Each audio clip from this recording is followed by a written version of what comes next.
Pokemon and Monster Hunter. Now you might be, wait a minute, I've already done this before. If you haven't seen part 1 of this series, which you should definitely go watch, this is the highly requested part 2 of my first Pokemonsters video, but I'll explain the general rules here again. I've set out to turn a bunch of Monster Hunter monsters into Pokemon by giving them types, moves, and abilities they would have in the Pokemon world. My guidelines are as follows. Be creative as possible with the Pokemon types. Only 2 dragons allowed per video, and signature moves and abilities are not off limits. There's actually one more rule though that I didn't mention last video.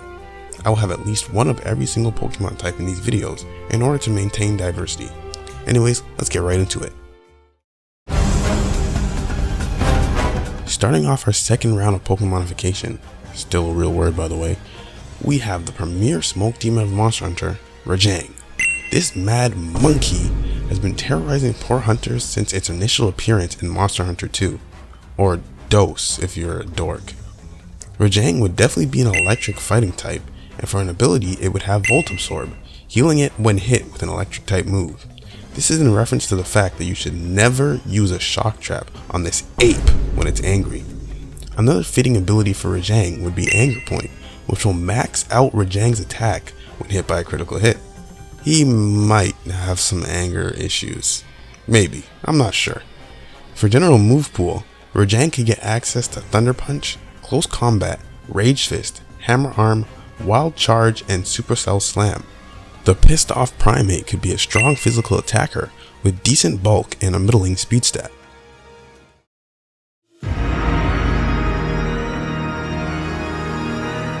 Next up, we have a very new addition to the Monster Hunter lineup, Jindahod. Personally, I think this Leviathan is one of the coolest new monsters added into Wilds, and I would sacrifice every single Rathalos variant to have another one like it. Jindahod would fit in as an Ice-Steel type because of its primary element, ice, as well as its appearance resembling a massive radiator. Because it kinda is. Jindahod uses itself as a living heat sink to cool down its surroundings, so I think a fitting ability for it is Thermal Exchange. Thermal Exchange is Baxcalibur's signature ability, and it raises a Pokemon's attack stat when hit by a fire type move. The one problem with this is that I feel Jindahod would be a bulky special attacker. So let's give Jindahod Thermal Exchange, but instead it raises special attack? Call it Thermal Transfer or something, I don't know. This monstrous Leviathan gets a move pool with access to Blizzard, Snowscape, Heavy Slam, Body Press, and Mirror Shot. Oh, and Sheer Cold too, because...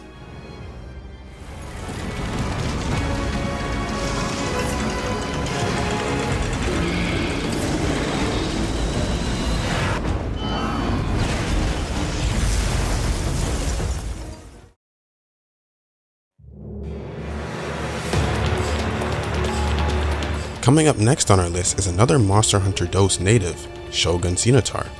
This crustacean is one of 3 Carapaxion monsters, which is honestly kinda crazy. Like, does Capcom hate crabs or something? Ceanataur gets real wicked with its blade-like claws, so let's give it the Water Steel type. Using those terrifying claws, the Shogun can have the ability Sharpness, boosting the strength of slicing moves. Ceanataur enters a permanent rage state when its claws are broken, so I think another suitable ability would be Anger Shell. Anger Shell raises attack and speed when a Pokemon is below 50% HP, but also lowers defenses. Shogun Ceanataur works well as a physical attacker with high defense but low special defense, and for the moveset, the crab can access Aqua Cutter, X Scissor, Tachyon Cutter, Swords Dance, Shell Smash, and Aqua Jet.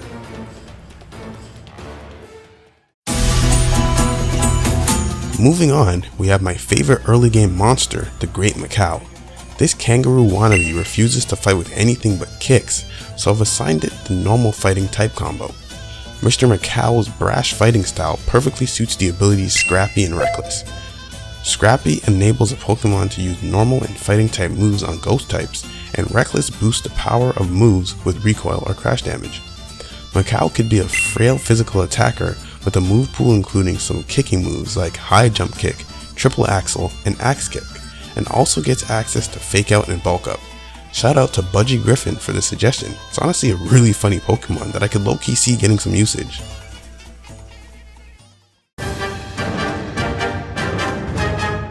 Next up is our first world original monster for this video, Anjanath.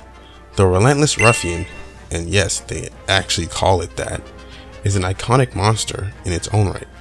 Being the first difficulty wall in Monster Hunter World, as well as the first turf war seen in the game, was sure to leave a lasting impact on tons of players, me included. Due to its aggressive territorial nature, I'd say Anjanath fits solidly into the Fire Dark type combination.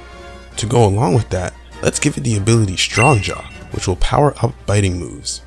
I think Anjanath could learn Strong Jaw boosted moves like Jaw Lock, Fire Fang, and Thunder Fang, as well as Dragon Tail, Raging Fury, and Sacred Fire. It will be a slow but powerful physical attacker with middling bulk. Don't get caught in Trick Room. Coming up next is another new addition from Wilds, the Temnoceran Lala Barina. We also only have 3 of these spider-like monsters, and I wish Capcom would give them some more attention. They're pretty cool. They must hate crabs and spiders, I don't know.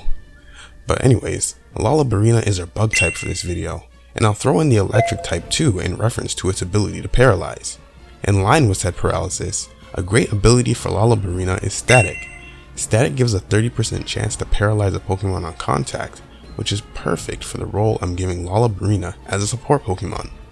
It gets a move pool with Stun Spore, both Reflect and Light Screen, Ally Switch, U-Turn, Victory Dance, and Bounce. I think Lala Barina would be a speedy but frail support Pokemon, with a little bit of physical attack to use in a pinch. That's what the Victory Dance is for. Don't sleep on Setup Sweeper Lala Barina. I think it might be a bit of a problem.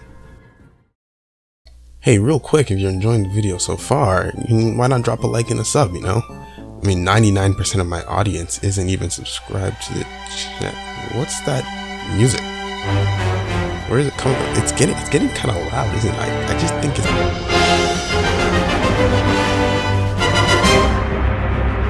Goodness gracious. Making a perfectly in-character entrance, our next monster is the party crasher, Bazelgeuse. Bazelgeuse, whatever. I originally wanted to make Bazelgeuse a fire flying type, but I kinda already did that. Instead, I gave it the rock fire combo in reference to it dropping explosive scales from overhead. For those of you who don't know, this bomber of a wyvern doesn't actually fly all that often. It is capable of flight, but due to its heavy scales and body structure, it mainly relies on gliding to get from place to place. The ability Levitate would be a perfect way to represent this bit of ecology and also eliminate its 4 times weakness to ground. Another ability Bazelgeuse could make use of is Rocky Payload, which boosts the power of rock type moves by 50% and drives home the idea of a belligerent wyvern dropping explosives on your head. Beetlejuice could be a real bulky physical attacker with a move pool that includes Scale Shot, because duh, Rock Slide, Flare Blitz, Flame Charge, Brave Bird, and Rock Blast.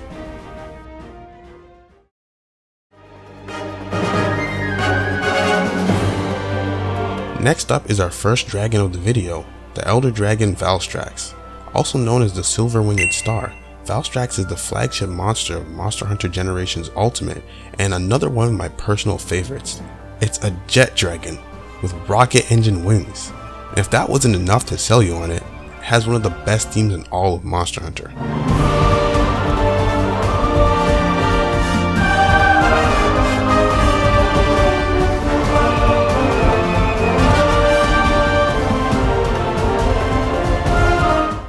Alright, my bad, enough glazing.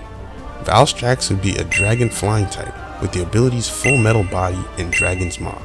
Full Metal Body is in reference to its silvery scales and prevents stat reductions, and Dragon's Maw boosts the power of dragon type moves by 50% to give Valstrax some extra oomph. And speaking of oomph, we'll make Valstrax a potent mixed attacker with a stupid high speed stat because, well, it's literally a jet. It can have access to strong stab moves like Dragon Tail, Brave Bird, and Dragon Rush, as well as some speed boosting moves like Esper Wing and Shift Gear, and lastly, Dragon Ascent. I got some comments last video saying it was a bit extreme for Rathalos, and yeah, to be honest, I agree.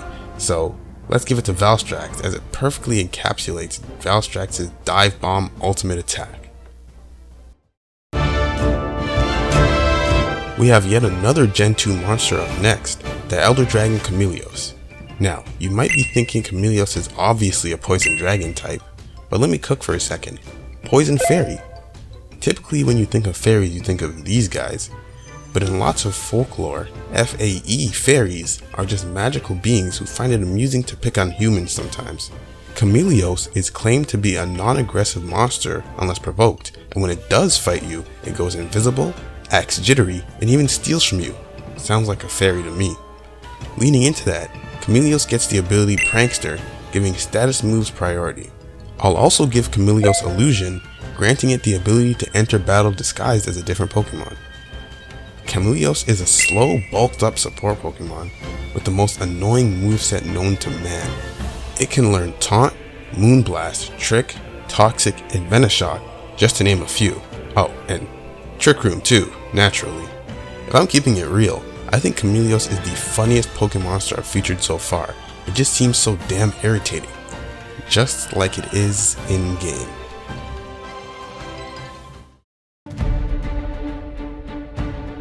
The only Rise monster on today's roster is the Wandering Colossus, Garangolm. If I had a nickel for every primate in this video, I'd have 2 nickels. But when it comes to monkey business, Garangolm is practically the polar opposite of the other one. This great gorilla is a rather gentle giant, but a formidable foe if provoked. I gave it the Grass Rock type combo with the abilities Grass Pellet and Sap Sipper. Sap Sipper increases attack when hit by a grass type move, referencing the sap Garangolm secretes that causes plant growth. Grass Pellet also builds off of this, increasing defense by 50% in grassy terrain. Garangolm is basically a pure tank stat-wise, so let's give it some typical tank moves like Body Press, Gyro Ball, Bulk Up, and Iron Defense. I'll also give it Ice Punch and Fire Punch, alluding to the gauntlets it can form depending on terrain. Our penultimate monster is another new addition in Wilds, the flagship Arkfeld. I won't spoil anything major from the story in this video just in case, but I'd say Arkfeld is a great addition to the list of Monster Hunter flagships. We're going to give Arkfeld the Dragon Ghost typing, which I think is a really cool combo. I wanted to incorporate Arkfeld's chain blades into its Pokemonster design, so it's been assigned the ability Shadow Tag. Shadow Tag prevents other Pokemon from switching out, just like Arkfeld using its chain blades to pull other monsters in. And staying on the topic of those chain blades, Arkfeld uses them to pull energy out of other monsters, so I'll give it some health draining moves like Strength Sap and Oblivion Wing. Dragon Claw, Shadow Claw, Breaking Swipe, and Dragon Tail can round out the moveset of this all-round physical attacker.